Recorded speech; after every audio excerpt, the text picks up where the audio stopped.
We're glad to see an asset of your caliber return in one piece. Given the conditions, no one expected you to survive. Welcome back, Halo followers. Today, I am so excited to talk about Noble 6, The Ghost of Reach. This is a 35-minute animation that me and a few people have been working on for like the past year and a half.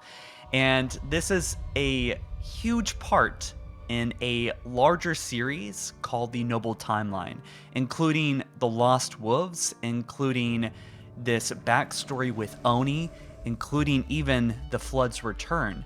And this is kind of like a fan timeline based on Halo Reach and Halo 5 that merges into something completely new that also concludes the Halo franchise. I've been slaving over this animation. I have been making sure that every single part of this thing clicks right. So today I'm going to talk a little bit about what I've done so far, what I intend to do, and why this is taking so long, but also what is making me so excited and happy about telling this story. And, you know, at the risk of sounding like a complete nerd, I feel like I was meant to do this. Like, I really do feel it in my soul. And I think one of the most difficult parts about telling a story about Noble 6 surviving is, you know, the elephant in the room. Does that ruin his sacrifice? I think this is something that won't maybe fully satisfy some until the whole series concludes.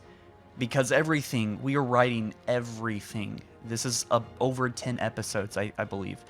And that's all I'll say about that. But how the hell did Noble 6 get from dying on Reach to 6 years later kicking Master Chief in the head and trying to put an armor lock on him and arrest him and bring him back to the Infinity? Well, that's where this story really, it's a big tribute to what Reclaimer Gaming did. It's a tribute to the Lost Wolves, which we're still telling that story too. I love Jada Team, and to see what happens in that timeline and how it merges into this grand event of Cortana, I mean, like, it makes me so excited. I just don't know what to say. It makes me excited. There is, of course, a hard, storyline at work here, where we're developing this grand story that involves Cortana as well as Master Chief and Noble 6. We are going to bring in the Arbiter. We're going to bring in tons of characters, maybe some characters that people don't expect, and have them face motion captured as we've already done in this part. And I'm actually really excited about the Lost Wolves as well. The Lost Wolves is kind of what seems like a completely different storyline, but it does tie into this grander story that we're telling. And I think there are just so many surprises and so many crazy things that we put into this storyline that I really do feel like is going to resonate with people. Noble 6 is obviously the main character in this episode of the Noble Timeline, right? Because we're telling a multi-episode series. So this episode is all about him and his character development and him dealing with the loss of his team. But there are so many layers that get peeled off and pulled back, and so much depth that we've added to the story about his backstory and about who he is and why he becomes the kind of person that would, I suppose, want to stop Cortana and stop Master Chief because he thinks that he has, a chance at stopping him. Because I think there's so much character in this one. I'm just so excited to see how people relate to him and love him. This is all about him, and it's really setting up this narrative as he's one of the major characters moving this whole story forward all the way to the end of this series. And it really does go to show how much human is in him, that we strike this really cool balance between like human, developing, and Spartan, super soldier, and also someone that's dealing with some severe trauma. 1 billion people just died on this planet. He's not okay. And seeing him kind of unravel and how he deals with some impossible situations. And you know what they say about glassed planets, it's you don't survive it. You can't. And how do you see a Spartan face that kind of situation with toxic dust storms, lava, the entire ecology of the planet is radiations off the charts. What do? How does it look when a Spartan is backed into a corner and is dying? That's a story that we are telling and is on its way of being released. And so as I direct, I ask myself, how do we show this to the audience and how does it feel? And that has actual weight, that has realism in the writing and like weight and depth, where we're not just throwing around Spartans that are winning. These are Spartans that are losing. Oni plays a major part in this. Not only this episode, but the whole timeline. But Oni is this creepy, cunning, kind of evil psychopath organization.